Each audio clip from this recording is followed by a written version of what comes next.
Garabandal is a small village with a population of about 300 people in the Cantabrian Mountains of northwestern Spain. On June 18th in the year 1961, four girls named Conchita, Jacinta, Mari Loli and Mari Cruz were playing together near the village. They suddenly heard a sound like thunder. They were frightened and raised their heads to see where the noise came from. Suddenly they saw a beautiful angel in front of them. After a few moments, without saying a word, the angel disappeared. The next few days the angel continued to come. He looked at them in silence and smiled.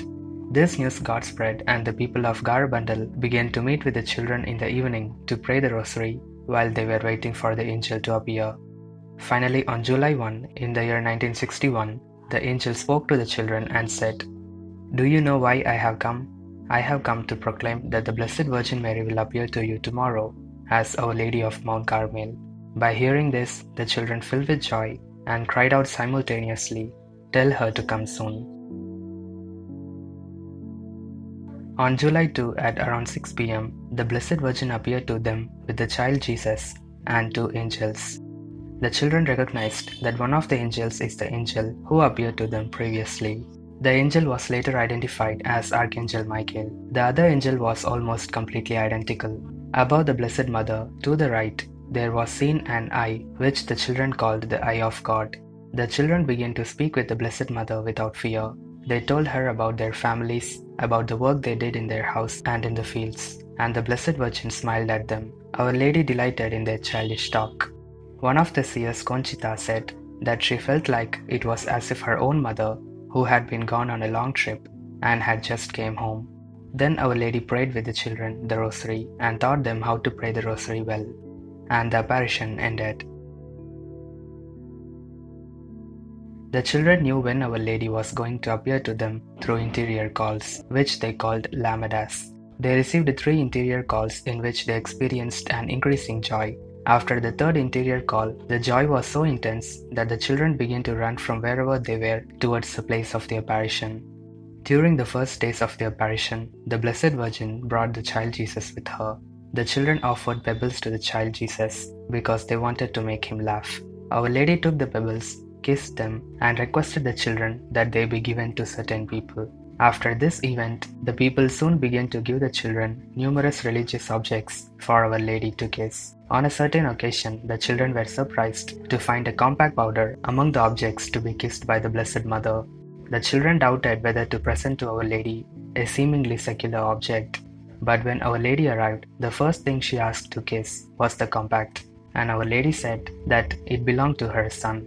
When the apparition ended, the owner of the compact revealed that during the Spanish Civil War, the compact had been used to take the Eucharist to the prisoners and to those who were about to be executed. As the news was spread little by little, visitors began to arrive from outside of the village, some outside from Spain. 500 to 3,000 people arrived each day and joined the villagers of Garabandal in prayer as they waited for the apparition. Many priests and doctors approached the children and examined them, and they all concluded that they were perfectly healthy and well balanced.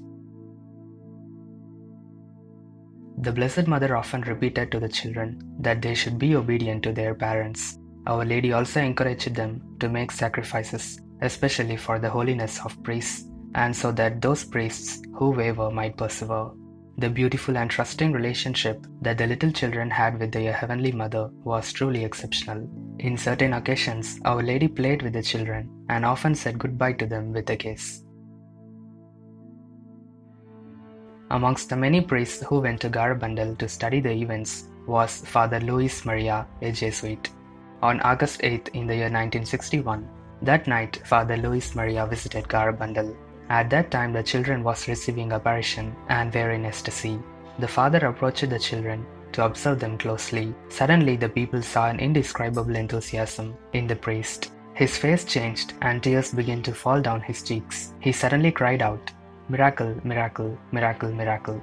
He was overwhelmed with joy. Then on his way back in the car, he said enthusiastically, "I'm so happy. The Blessed Virgin has given me an immense gift. We are so lucky to have a mother like her in heaven. There is no doubt in my mind that the visions are true. Today is the happiest day of my life." After saying these words, there was silence. Father Luis Maria had died. He is a very young man and had no illness.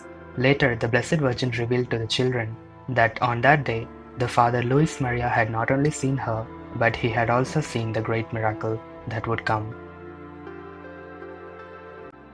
In the October of 1961, the Blessed Virgin revealed to Conchita the great miracle. Before the miracle, there was a warning. I cannot say what it consists. She has not ordered me to say it. She has not told me when it will be.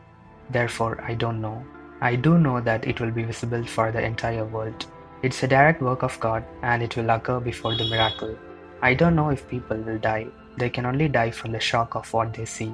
This warning is like a punishment, for the good and for the bad. For the good, so they can draw closer to God, and for the bad, to tell them the end of times is near. This is to be the last warning. The warning will appear in the sky and will be visible to the whole world. It will be understood by everyone at the same time, regardless of their state of knowledge of God.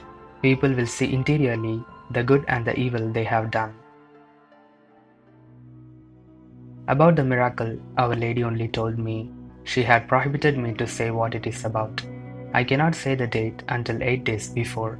What I can say is that it will coincide with a church event and with the feast day of a saint, a martyr of the Eucharist. It will be at 8:30 p.m. on a Thursday and will be visible for all who are present in the town and around the mountains. The sick who are present will be healed, and the unbelievers will believe. It will be the greatest miracle Jesus has done for the world. There will be no doubt that it comes from God and for the good of humanity. A sign of the miracle will stay forever near the pines. It can be filmed and televised. The Pope will see the miracle wherever he may be. On October 18th, Our Lady of Garabandal gave permission to the children to announce the first message. The first message had already been written on a sign at St. Michael's feet in the month of June during the apparitions of the Archangel to the children. We must make many sacrifices, perform much penance, and visit the Blessed Sacrament frequently. But first, we must lead good lives. If we do not, a chastisement will befall us. The cup is already filling up, and if we do not change, a very great chastisement will come upon us. The children often asked Our Lady to perform a miracle that would help the people to believe in the apparitions. Because Garabandal was a small village, they don't have a priest on their own. A priest in the nearby village traveled by horseback on Sundays to say Mass, and Mass was celebrated only once a week.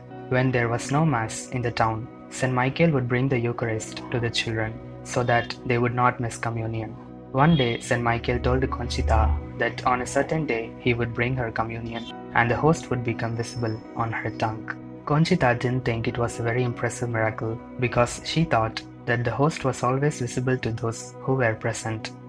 Conchita announced the date of the miracle 15 days in advance. On the day, hundreds of people arrived. On July 19, 1962, at 1:30 a.m., the miracle took place. One of the witnesses was able to record on video the brief seconds in which the white host appeared in Conchita's mouth. The second message of the Blessed Virgin Mary came on June 18th in the year 1965, few months before the end of the apparitions.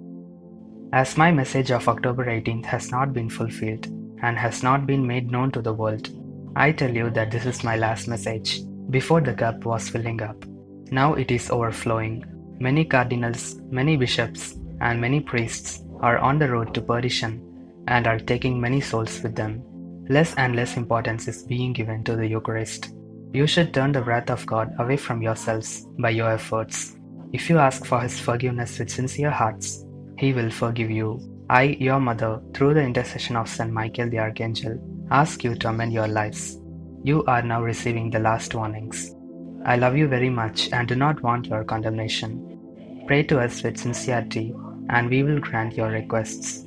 You should make more sacrifices. Meditate on the Passion of Jesus.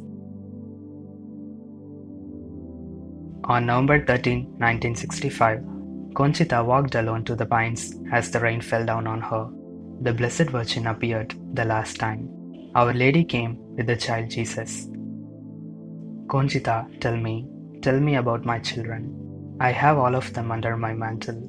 I love you all very much and I desire your salvation. Give all you can, and we will help you. This will be the last time you see me here, but I will be with you always and with all my children. Conchita, you should visit my son more often in the tabernacle. Why do you let yourself be led by your laziness to not visit him? He is waiting for you all day and night. How happy I am when I see you. Why don't you take me with you right now? Remember what I told you on your birthday. When you present yourselves before God, you must show Him your hands filled with the good works you have done for your brothers and for the glory of God. In this moment, your hands are empty.